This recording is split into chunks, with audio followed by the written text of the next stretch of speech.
All right, I did take down the list of examples because I didn't, after I reviewed them again, I didn't see them being very useful.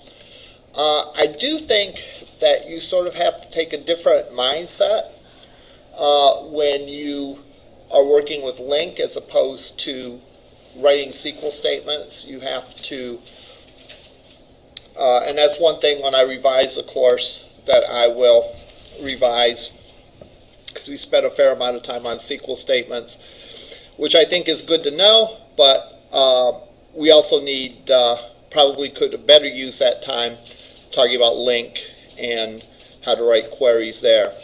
So I wrote an example query that I hope will help you, and just ways of getting through the,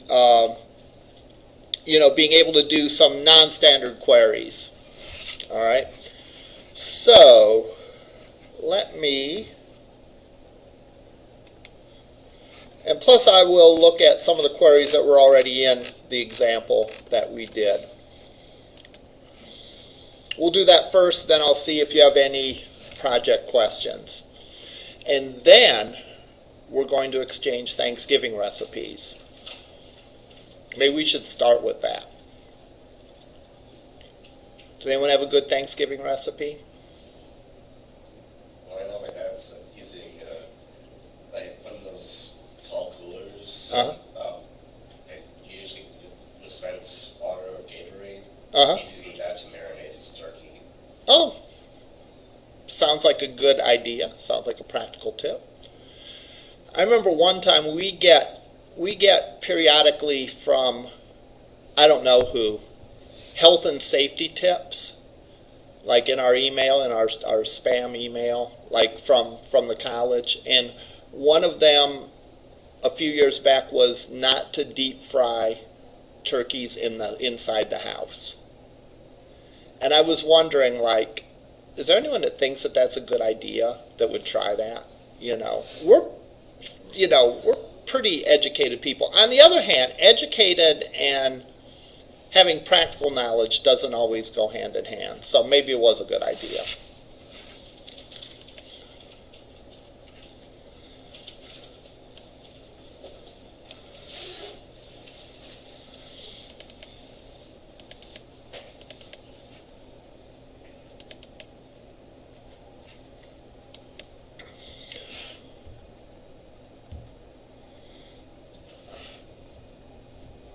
As you know, we do not have class on Thursday, as I expect you realize.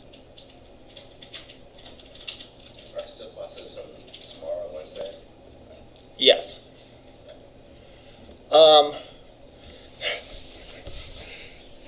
Maybe this is where I should mute the mic. But I tell people this in my classes, and I think this is a very diplomatic way to put it. I say, I understand if you guys have, especially the evening classes, because I have classes that go to 8:30 tomorrow night. Yeah. And I tell them, it's like, look, I understand. Some people travel for Thanksgiving, some people have preparations, or some people just want the extra time off. So I will be here. If you don't show up, though, there's nothing I can do about that. All right? It won't be a particularly important day. It'll be a work day, and you could work at home just as well as you could work here, and blah, blah, blah, blah, blah. So without discouraging them, and without making it too obvious, like I'm not winking when I'm saying this, I let them know that, like, I won't be heartbroken if no one shows up tomorrow evening and I have to go home early. All right? So, yeah, that's kind of my take on that. So. Yeah, that's something I have to do too. Pardon me? That's something that I have to do too. I was a professor here. Oh yeah, yeah. It is.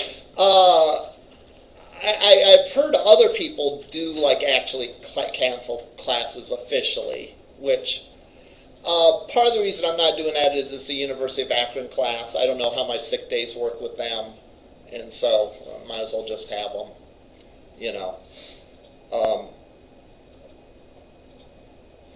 It was actually up in the air if I was going to make it today. It's the end of the semester. I'm exhausted. I am like sitting like this, like at 9:30, thinking like, one phone call and I could go back to sleep. That's all it would take. Just, I'm not feeling too hot today. I'm not going to be in. I'll be in tomorrow, But I pulled myself up by my bootstraps and got back in gear.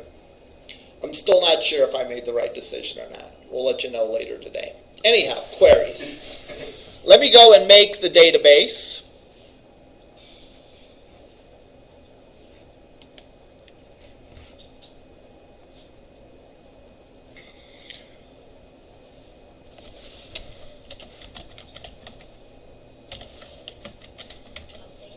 Update database, thank you.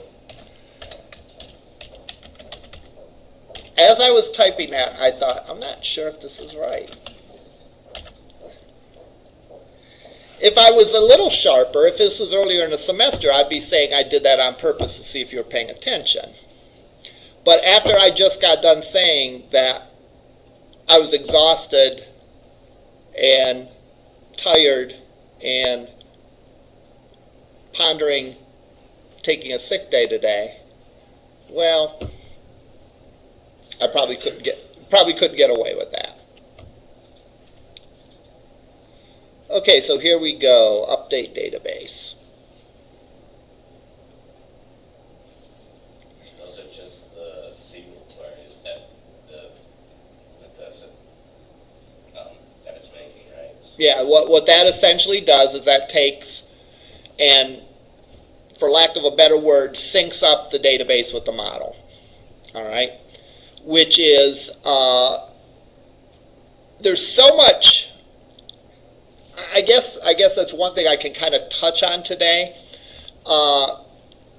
because you guys didn't, I would teach this class a lot differently if you guys had done coding before using earlier versions of ASP.NET, because there's so many cool things about the core. It's one of those things that, like, it's easy to appreciate that having done the old way and then seeing the new way. Like, for example, a lot of these things are checked at compile time instead of at runtime. So, for example, all of these things are checked at compile time and not at runtime. All right? Now, what's the benefit of that? Well, we all know that there's two kinds of errors that you can get. There are compile errors and there are runtime errors. Compile errors occur when you write the program and save it and try to run it. The compiler will tell you there's something wrong with this. So, for example, if I mistyped course ID and said course IDs or something like that, we get the little squiggly line saying, hey, we don't know what course IDs is. All right? That's good, because you get that error, that stops you. You can't run this. That stops you in your track.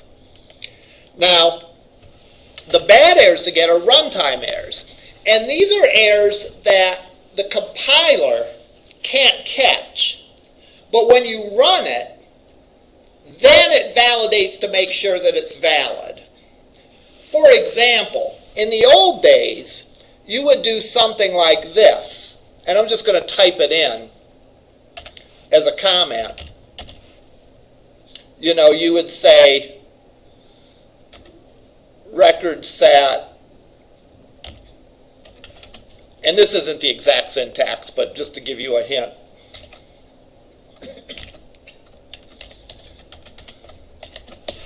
Something like that. All right, not exactly that, but something like that. And the thing is it doesn't check to see if the stuff within the quotes is valid or not, because that's a string. Or maybe even a string variable. something like that. The compiler can't check that to see if it's right.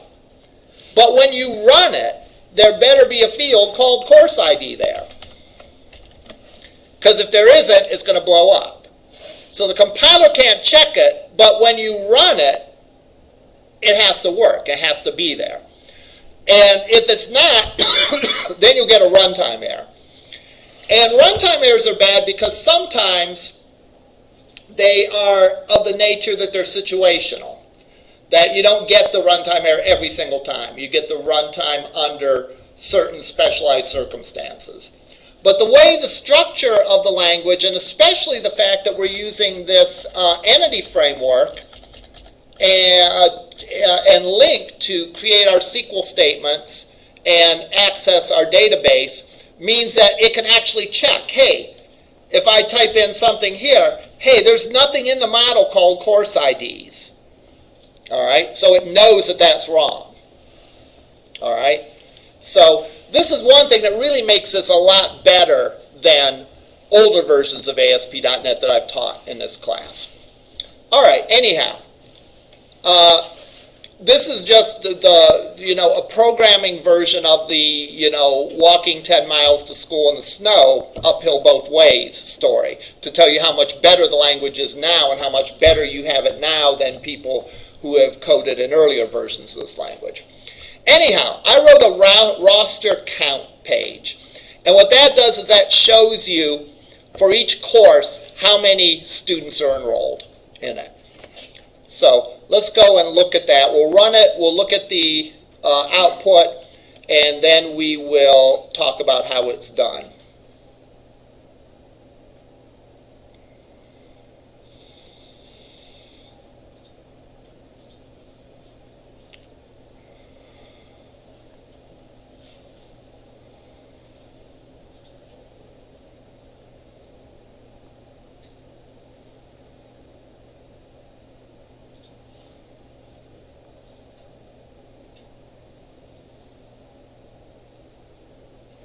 Okay, go to roster count, and looks and says that in calculus course there's 1 enrolled, in chemistry there's 3, composition there's 2, and so on down the line.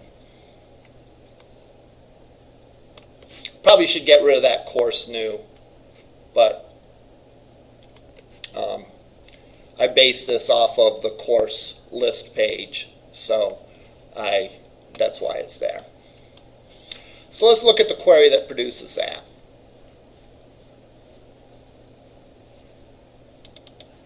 Here's the actual Razor page, but let's start by looking at the model.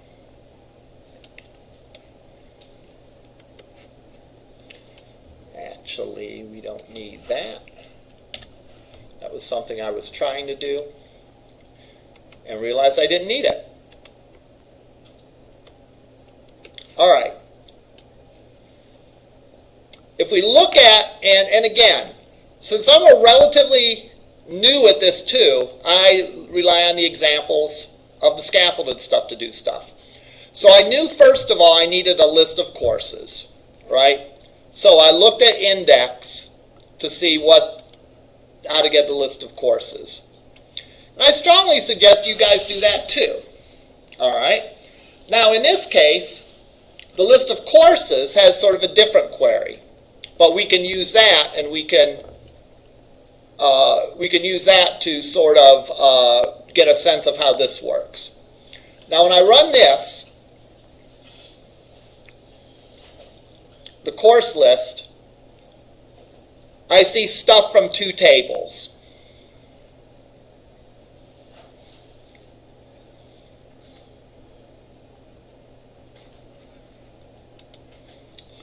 I see stuff from the course table, and I see stuff from the department table. Now, let's see how we're able to do that. This is a query, so keep that in the back of your mind. But remember, the query comes from the model. So let's look at the model. In the course model, I have defined all the attributes. All right. And I have defined a public int department ID in here. All right? So in the course, I want to say table. This turns into a table, but actually this is a model. In the course model, we have a department ID. And we also say that the course table is related, or the course model, the course entity, is related to the department entity. All right?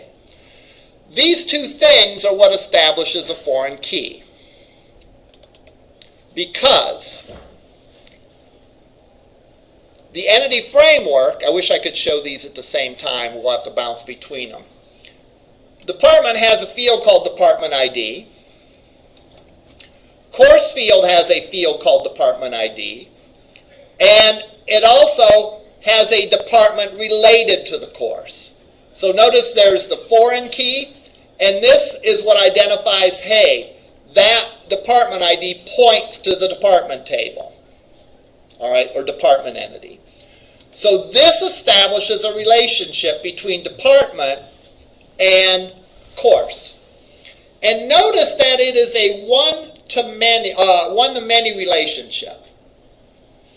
One course has one department. There's not a list of department IDs here. All right? There's a single department ID. All right? And because department ID matches up with the key to the department entity, all right? And because we said there's a relationship and a course has a department associated with it, has a department, again, there's not a list of departments here, there's a department, that establishes that there's a one-to-many relationship between course and department. One course has multiple departments, said it just the wrong way. One course has one department, a given department has multiple courses. Okay, so that's how the model looks. Let's look at the query here. So I say I want a list of courses, and I want to include the department for that course. So what this is going to return is this is going to return a course record, for lack of a better word.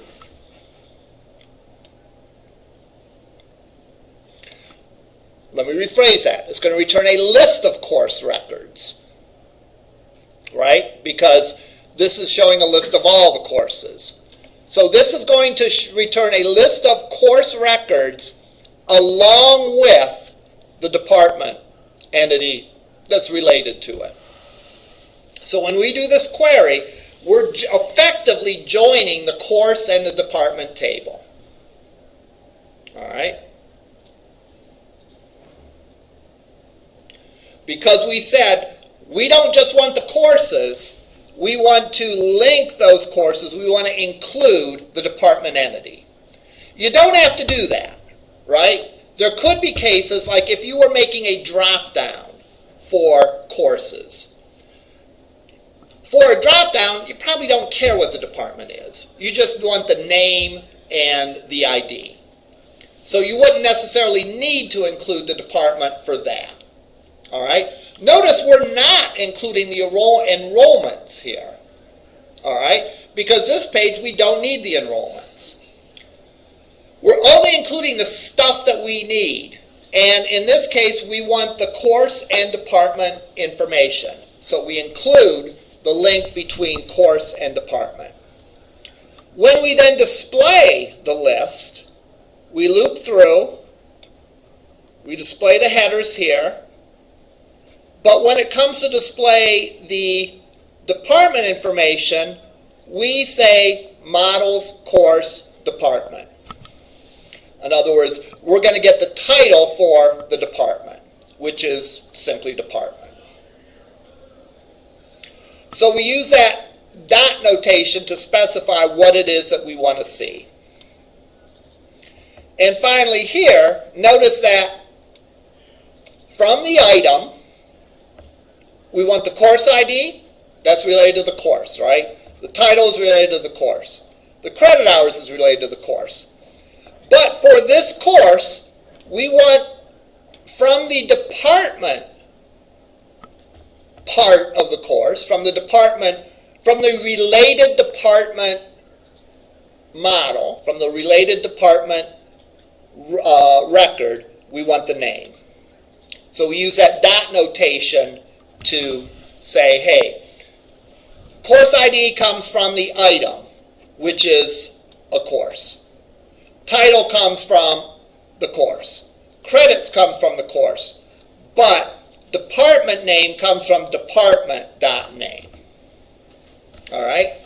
So that's how you do related rows. You have to specify what relationships you're interested in the query.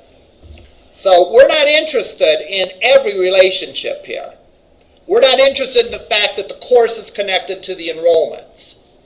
All right? Why do you do that? Well, again, a course can be related to many, or not a course, but any given entity can have a whole bunch of relationships. And on any given page, we might not be interested in all those relationships. In this particular page, we wanted to show the course and the name of the department. So those are the only two entities that we include in the query. We include the course and we include the related department. Questions on this? All right, let's look at the query that I created now. The query I created is called roster count. And it shows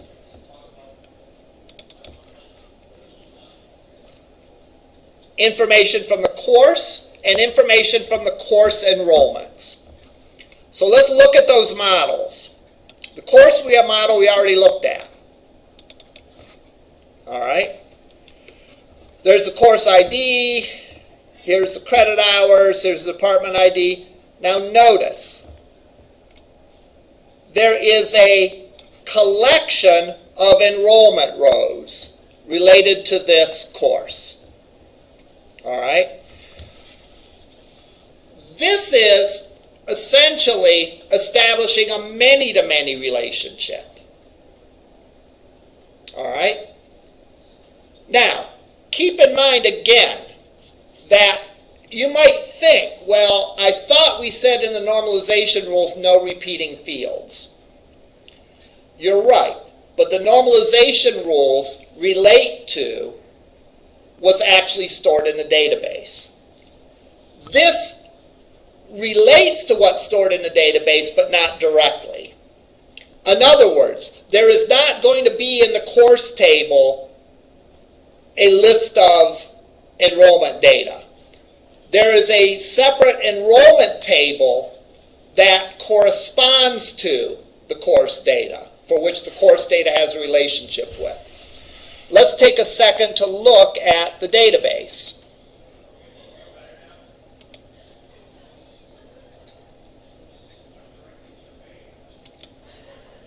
And this is important to note. So if we look at the course table,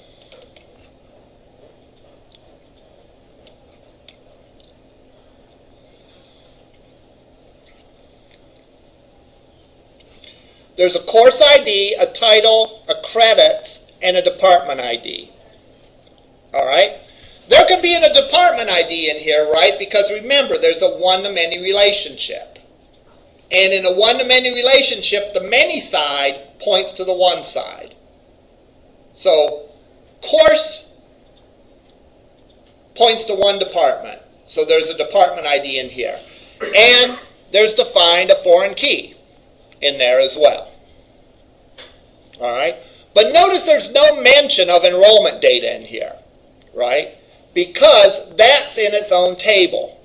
So we're not violating the normalization rules because that model doesn't directly correspond to this table.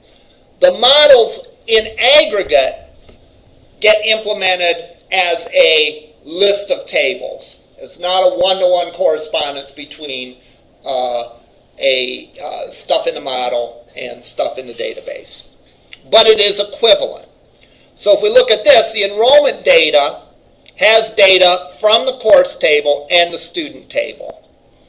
In other words, there's a many-to-many relationship between courses and students, and that is implemented by this enrollment data.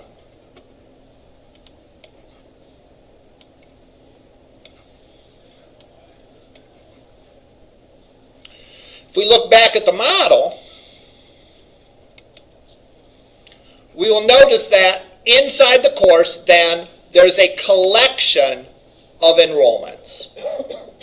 Collection of enrollments. Think of a collection as like being an array or a list. Because, again, for each course, there can be many enrollment records. Each enrollment, on the other hand, has a course and a student associated with it. And then each student, if we were to look at the student, each student has a list of enrollments. So that is how the many-to-many relationship between course and enrollments is implemented. We have that intersecting entity, enrollments, in between the two. Okay. So, in this case, where am I at?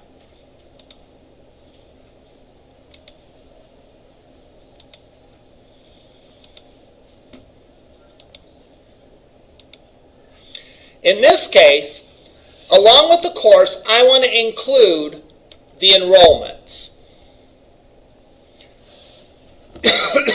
But what's the difference between the enrollments and the department here? What's the difference between the enrollments in this page and the department on the previous page? Remember, in the index, we included the department. Here, we're including the enrollments. But there's a fundamental difference between including the enrollments and including the department.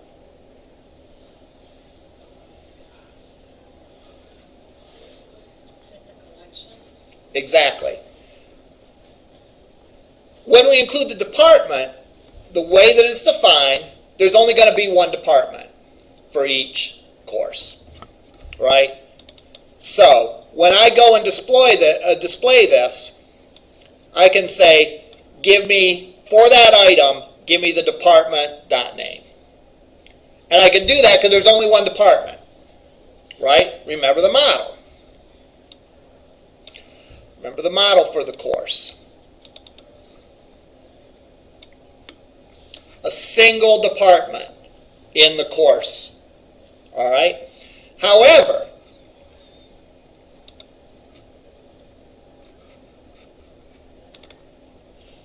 here, when I pull this, when I pull the enrollments related to it, there's actually going to be, for each course,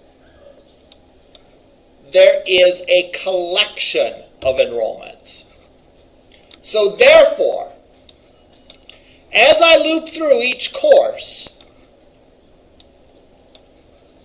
if I don't want to see the individual enrollments, all right, I can just say, for the item enrollments, give me the count of them. Okay? So in that case, I'm not seeing the individual students.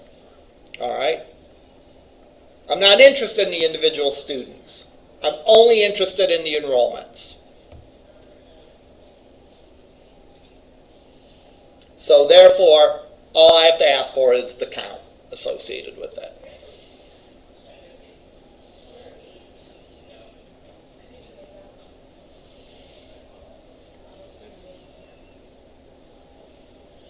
Questions about this? Okay. Every student. What if I wanted to see every student, if I wanted to see every student ID, well, then I'd have to have a loop here and loop through and ask for the enrollments, give me the student ID. And if I wanted to actually see the students, I'd have to include that in the query. I think there is a view that does that. Let me look for it.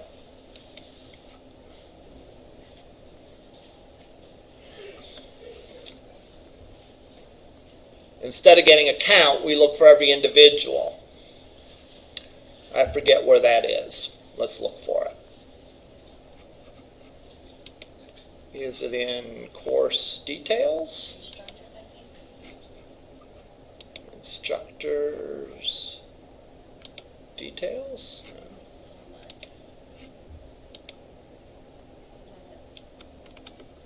Yeah. Yeah, that's good. Let me see. Or actually,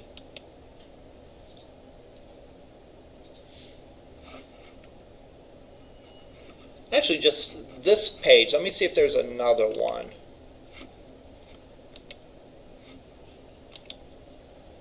Okay. I think this is the one I was thinking of, but we can look at it. All right. How many tables are involved on this one? How many tables are involved in this example?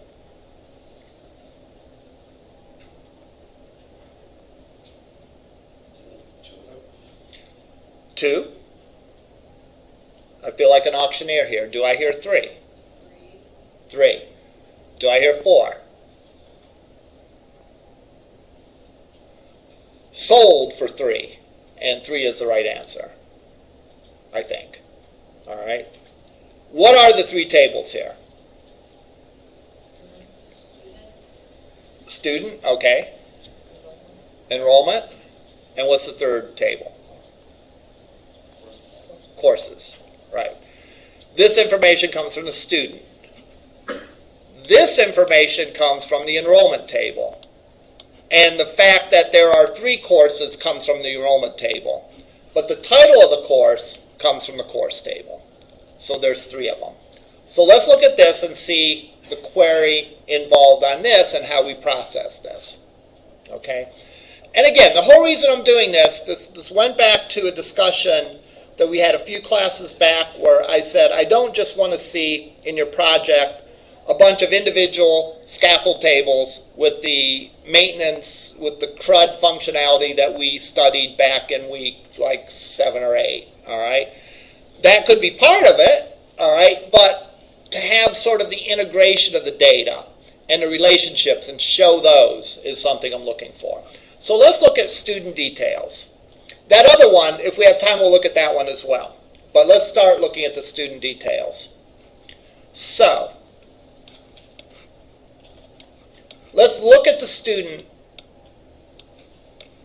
model. And I think you'll see, I think we briefly looked at it, but I think you'll see something similar. There's a whole bunch of attributes associated with the student.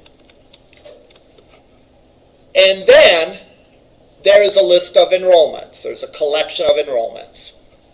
All right? Each enrollment has a grade, right? And has a student that is related to it with a student ID that matches and a course that's related to it, course ID that matches. So this is the intersecting table between course and student. And one of the attributes of this is grade, right? Does that make sense to have the grade in the enrollment table? Yeah. Enrollment's kind of a funny name for this, but if you think about it, the grade doesn't belong in the student table, right? Because students don't get the same grade in every class. So you can't put their grade in the student table.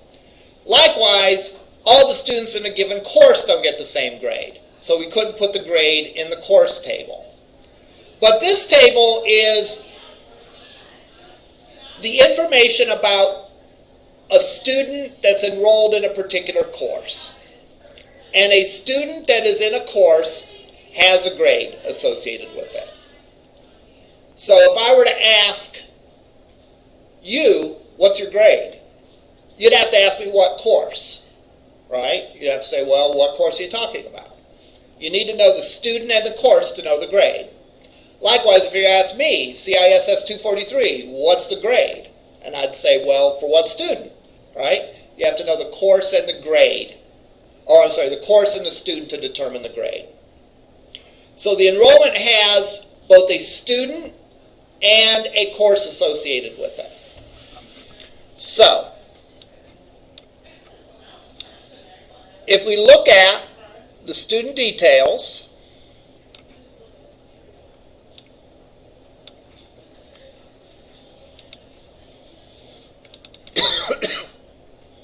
let's start looking at the model.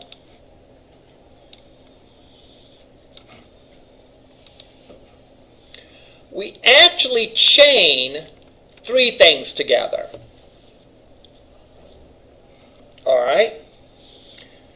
We say from the students, we want to include all the students' enrollments. Okay? So, from the student, we include the related enrollments. All right? Then, for the enrollments, we include the course. So notice that we had mentioned we want stuff from three tables in this. Student table, enrollment table, and course table. We have the three things necessary to pull all three pieces of information. The order matters, right? Because we have to join up the student with the enrollment before we join up the enrollment with the course. All right? There's no direct route from the student to the course. You have to go through the enrollments. Compare that to what we looked at before,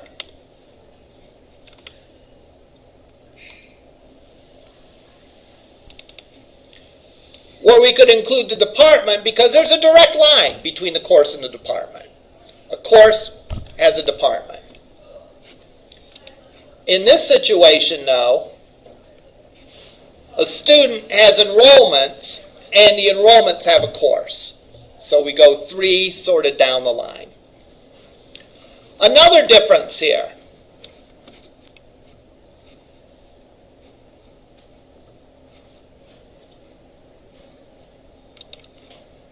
Here I say to list async.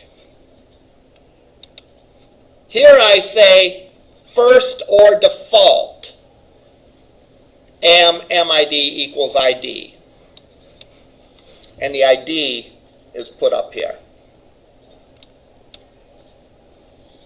What's the difference between these two? What's the difference between this one, where I have first or default, and this one where I have to list?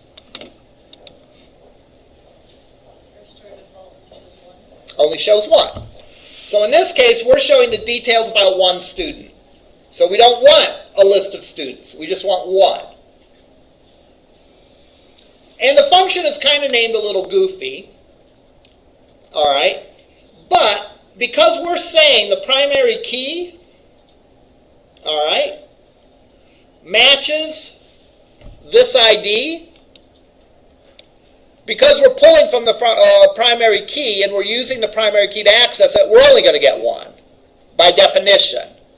If we give any primary key, at most we'll get one row returned.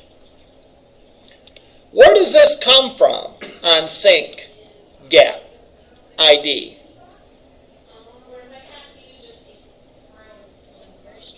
Comes from the query string. Very good. You guys are sharp today. You guys are sharper than me today. All right, that's not a big accomplishment, so don't get too proud of yourself. But you are doing very well. All right. So now we have a pipeline that goes from the student to the enrollment to the course.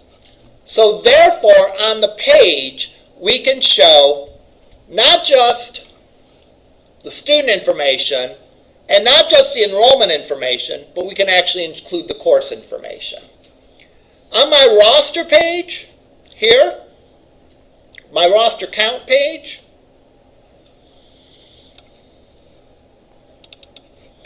I couldn't include the names of the students because I haven't included them in the query. So the students would not be available.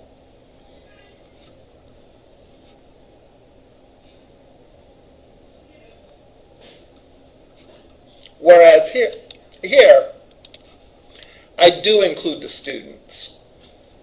I can include the students. All right?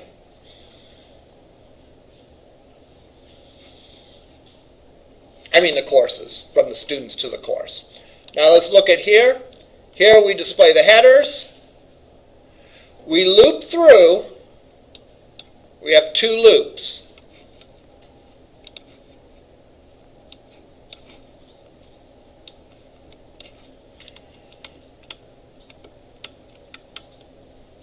Oh, I'm sorry. We don't have two loops.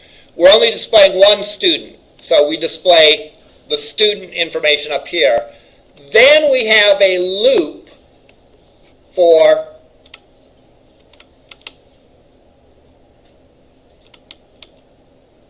I'm looking at the wrong thing. Student details. Oh no, I'm looking at the right thing. I'm displaying the data for the one student up here, and then I'm displaying a loop that loops through for each enrollment. I'm going in and I'm displaying the course title and the item grade. So I'm displaying the grade from the enrollment and the title from the course that's related to that enrollment.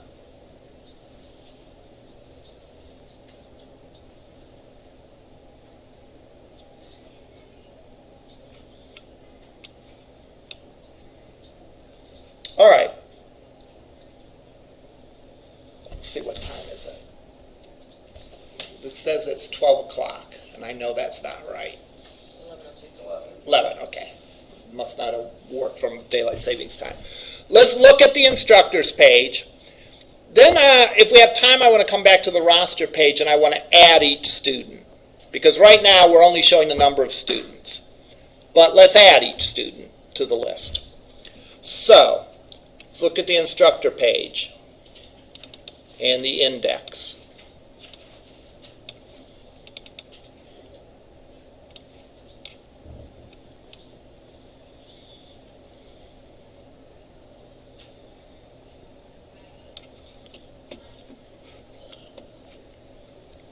All right, this joins a whole bunch of stuff together.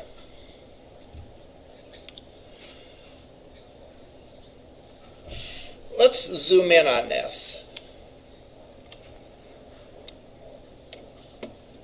I don't know why they have this commented out.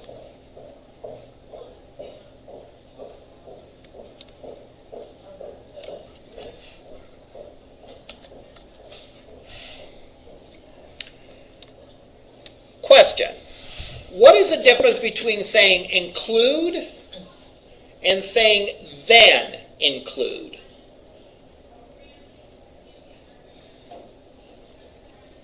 If you notice, in the other examples, we had our first entity, we said include, and then we said then include. In this example, we say instructors, include office assignment, include course assignment, then include course, then include department. When do we use include versus then include? Go ahead. Included its own filter, whereas if you chain an include method with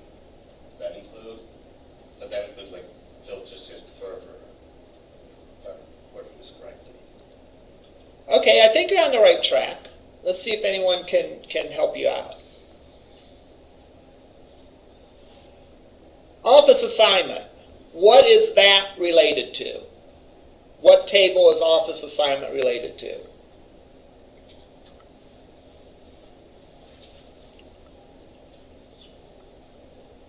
Did I hear someone say it? The instructor. The instructor, right. So office assignment is linked to instructors. What is course assignment linked to?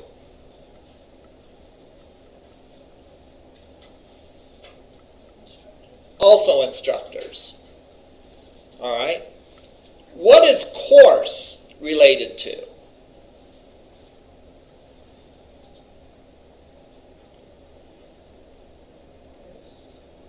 Course is related to what entity here? Course assignments. Finally, what is department related to? Course. Okay, so you use include versus then include depending on what the entity is related to. So, if I'm saying I want the instructors, if I'm pulling things that are directly related to the instructor, I'm going to use an include. Because office assignment and course assignments are directly related to the instructor. So if I look at the model, in the instructor, I have a collection of course assignments, and I have a single office assignment. All right. Again, think of the office assignment is again a one to many. Each instructor has one office, and I think they're allowing people to share offices here, where an office could have many instructors. All right. And there's a collection of course assignments. Think of course assignments being to the instructor like enrollments are to the student. A professor has many course assignments, and a course can have many course assignments. So, the instructor is directly related to course assignments and office assignments. What is a course assignment related to? Course assignment is related to an instructor and a course. And what is the course related to? Course is related to a department. So, in this case, these two things are include. We use the include function because both of these entities are directly related to the instructor. These other two entities are indirectly related to the instructor. The course is related to the instructor through the course assignments. And the department is related to the instructor through the course, which is related through the course assignments. We had a order by clause on this, and then we're good to go.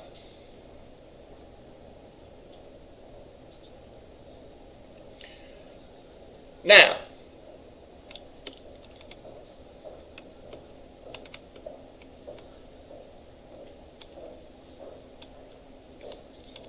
we're just going to look at this much of it right now. Because this page is unusual in that this page behaves differently based on what's included on the query string.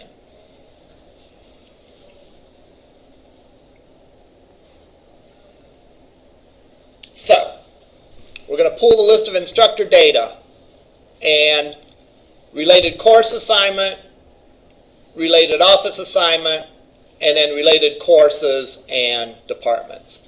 If we then look at this,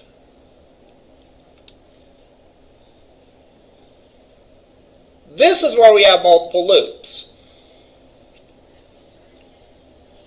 because we have a loop to loop through each instructor in the list.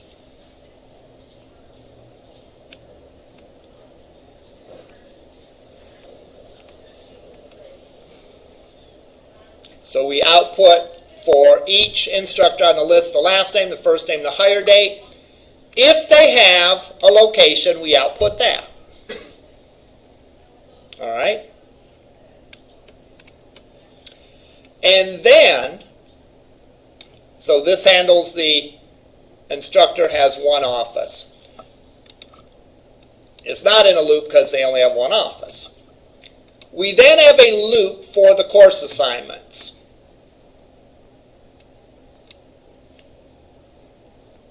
And all we're outputting is a course ID, a space, and then a course title.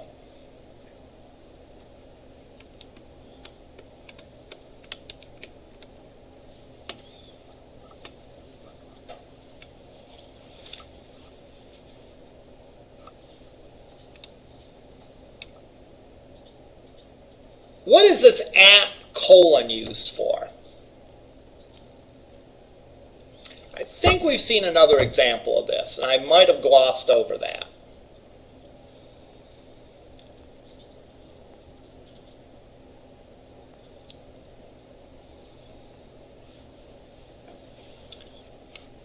Well, let's Google it.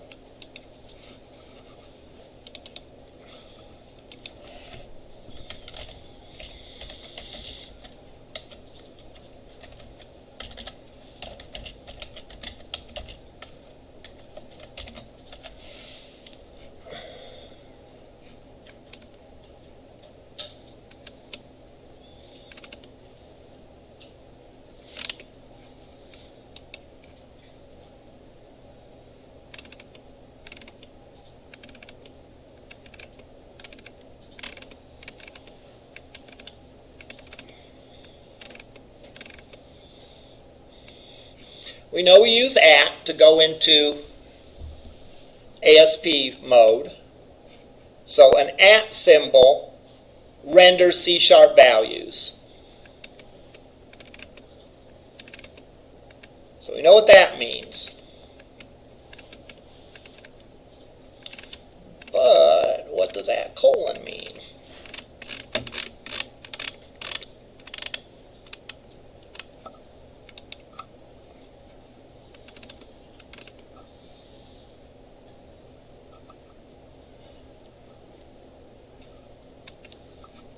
You can use two ats if you want to include an @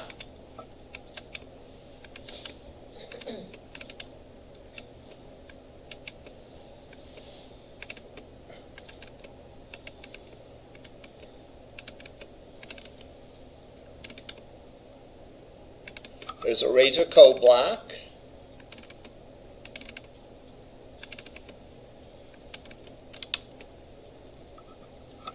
To render the rest of an entire line as HTML inside a code block, use the syntax. So in other words, this briefly pops you back in HTML mode, essentially. So if you're in the middle of a C# block, boom, that puts you back in HTML mode. So what this does is this puts you back in HTML mode so you can display a blank space. All right, and then the course title. And then they use a break tag. There should be dramatic music playing. All right.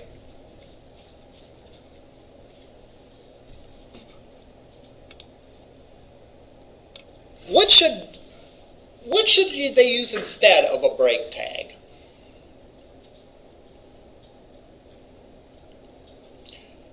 First of all, why don't I like break tags? Style of CSS to do the same thing. More or less, yeah. A break tag is, I think the highfalutin way to say it would be that a break tag is semantically empty. All right? It has no meaning. Right? What is semantics? Semantics relates to the meaning of things. Right? Syntax relates to the structure and the rules of language. Semantics relates to the meaning. So if I say there's no semantics to that, it's semantically empty, I mean it doesn't describe the content of the page. It strictly describes the appearance. It says we want to put this on a new line. It doesn't say why we want to put it on a new line. Remember, your HTML code ought to say what the content means, not what the content looks like. And the break tag doesn't tell us anything about what that content means. Why do we want to put it on a new line? All right? We don't say. All right? So, what would be preferred? Making a list. Exactly. All right? What are we displaying here? Describe it. Describe what it means. We want to output a list of courses that this person teaches. We want to output what? A list of courses. A what of courses? A list. All right? Therefore, a list tag would be the way to do this. So, if I were doing this, and I am,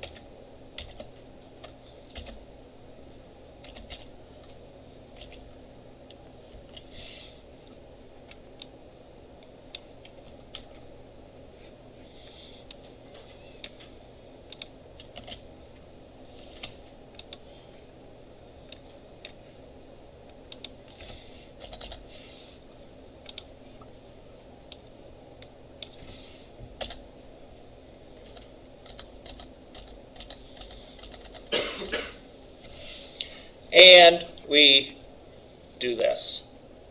This is what? This instructor.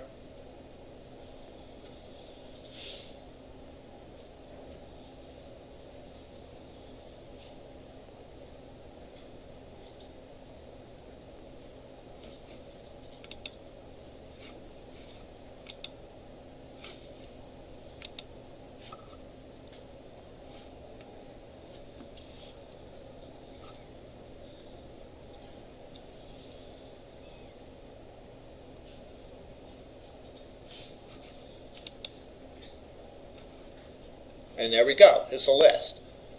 Oh, but we don't want dots in front of it. So let's change it back to a break tag. No, you should be laughing hysterically at this point, right? Because that's not the answer. If we want it to look a different way, this is a list. This is a list if we want it oriented horizontally. It's a list if we want it oriented vertically. It's a list if we want dots in front of it. It's a list if we don't want dots in front of it. If we want to change the way that the list is, then we do that via CSS. I'm kind of making a big deal about this, and you might think it's being like petty or exaggerating or not necessary, but I would disagree with that. Because in this class, we have our programmer hat on. Right? We have our C# programming hat on to do this stuff. But we're still outputting HTML.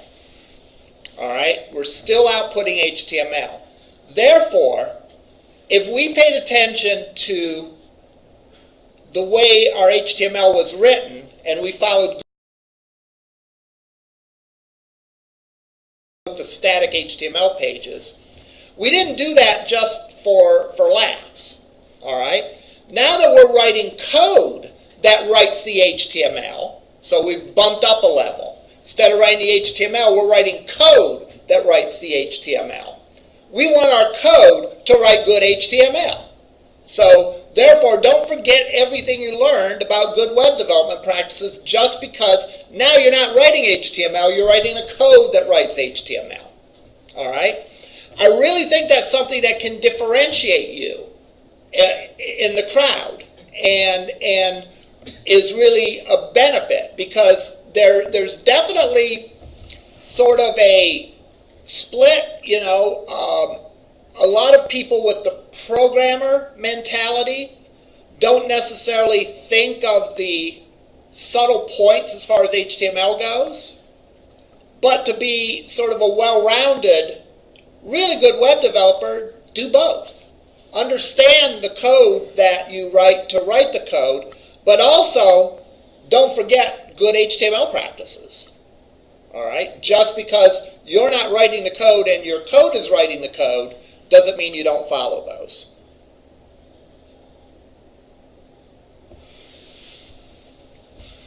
All right. What if we wanted to say the department for each course? Because we have joined the course with the department. So, first of all, where would I put that? Would I put it inside the loop or outside the loop?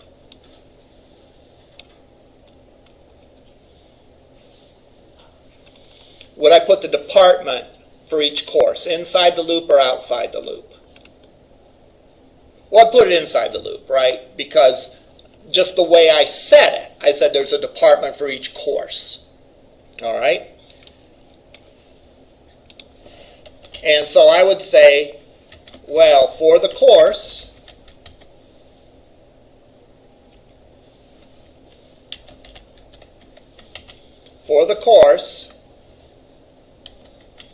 give me the department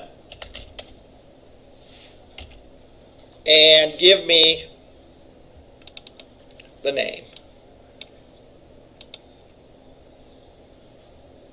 Oh, I have to stop debugging. There we go. Now, again, talking back to where we did way earlier in the lecture about runtime versus compile errors. It's really wonderful that IntelliSense told me that, because IntelliSense, these aren't strings that are buried somewhere that we have to remember the exact name, otherwise we're going to get a runtime error. Because we're dealing with the model, IntelliSense knows that the course is associated, that each item here is associated with a course, and each course has a department associated with it, and each department has a name. So I can use that dot notation to pull it out, and the compiler can check that and know that, yes, that's valid. All right? So I'm going to run it.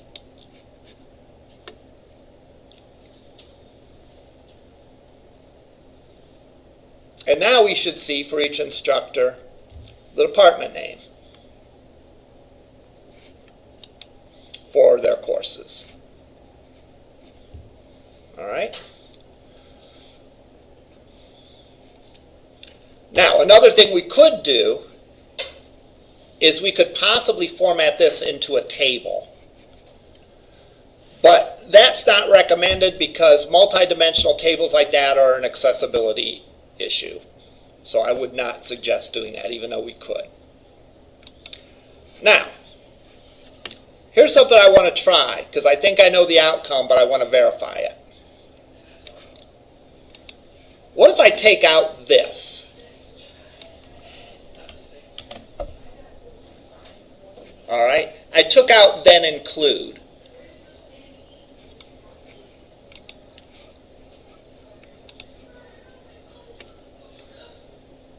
It's not going to give me a compile error, but it will probably give me a runtime error.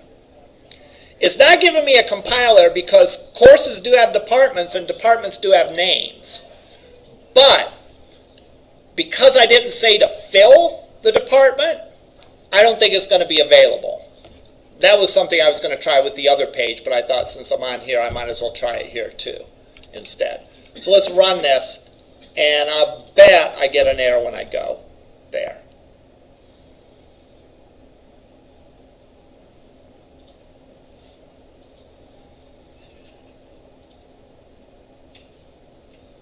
So I go to instructors and boom. Null object. All right? It can't find one of these things as a null object. In this case, it's this one.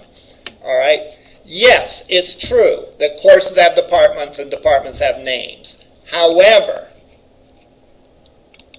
we have to include that in the SQL statement to make it available. Right? If we don't include it, then it's there, but it's not available to us. Remember, an entity can relate to a whole bunch of other entities, right? In big databases, you're going to have one entity relating to a whole bunch of other tables. You don't always want the resources to join every entity with all of its related entities. So therefore, you pick the ones that are relevant for this particular page. So if I want to show department, I better include department in the query. If I didn't want to show department, then I don't need to show it on the query. So I could take it out and then just not include department anywhere on that page.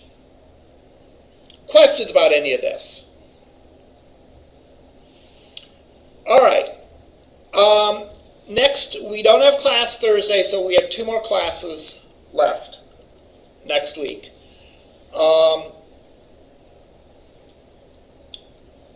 Pretty much